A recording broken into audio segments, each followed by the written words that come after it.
Anthu ambiri amafuna atatukuka, koma 99% ya anthu amene amafuna atatukukawo sadzatukuka. Chifukwa chani?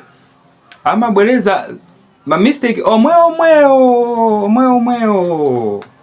You know what? Pali zifukwa zingapo zimene anthu ambiri sadzatukukira. Chifukwa choyambirira chachikulu, procrastination chizungu chake. Muchichewa kuzengereza ndipangabe ndi vuto lalikulu kwambiri. Utokhala ndi plan lero kuti ndipange panopa komano mmati ndipangabe limene ndi vuto kwambiri, ndipo kutukuka kumadana ndi chinthu ngati chimene chocho. Chinthu chachiwiri, vuto lachiwiri ndi lack of discipline. Achinyamata ambiri ndionena panopa lero Friday amakhala kuganiza zokuti ndeti kamwera kuti, ndeti pita kuti, tiyenda bwanji, maplani ndotani, bebe chini mungati. That's another mistake. Wachinyamata ngati ukufuna kutukuka, stick to the plan. Chifukwa chachitatu ndi excuses. Achinyamata ambiri akuchusa ma excuses ndi ma complaining. You know, munthu suna yesere koma anthu amangothamangira economy sili. I know kuti economy sili bwino plug chilungamo chake nchokuti. Koma no, what have you done? Mwapangapo chani kumbali yanu? Zinthu zitatu zimene zizi zikulepheresa achinyamata kutukuka. Pa perspective ya Malawi, kapena Malawian perspective, kapena sub-Saharan perspective, anthu ambiri timaganiza kuti ma opportunities kulibe, timafuna tizisakasaka ma opportunities, umene zoti ama opportunities kulibe. Koma no, instead sitipanga to calculate ma opportunities.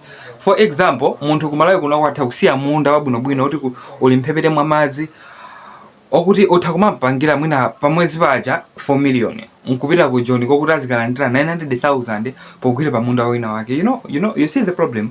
Apita ku John azikagwira kaya kumunda wachani kaya wamasamba kaya wachani, instead of kumalawi kunoko mphepete mwa madzi muja kwawo anadalisika lini nsinje mphepete mwa minda yawo, momoti apange utilize malo amene ajawo azilima masamba kaya ndi chani kaya azilima chaka chonse chilichonsecho choti chizimpangira ndalama zambirimbiri. Koma no, they say kuti I think ndikapeze pela pake pokuti ena ake akonza kale. No, it doesn't go like that. Tisinthe mindset imeneyo. We shouldn't just complain. Chinthu chachiwiri, the internet now, you see, inapanga simplifies into kwambiri internet. Panopa pali ma skills ambirimbiri oti you can learn pa internet. Komanso pa internet pali timavepi ting'ono tambirimbiri kuti one can do.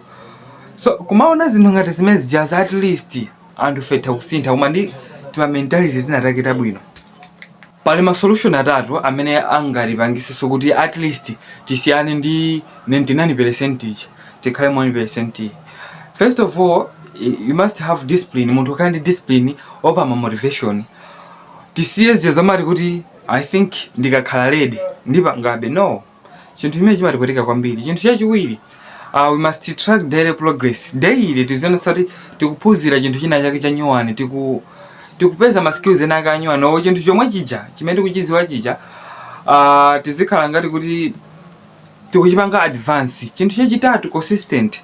You know, ndikamayina nkhani ya consistent anthu ambiri samamvesesa. Iweyo let's say ukufuna ukhale web developer, you are learning from someone, you are learning ku YouTube kuja. Nde topic lesson yoyamba watenga lero and kudikira 2 weeks uzatengesa lesson ina. No, you have to do it daily. Zimene zikhale ngati ntchito yako. Day by day uzaona kuti I think the progress is coming. Tikasata zinthu stories izi tizasiyana ndi chiguluchi.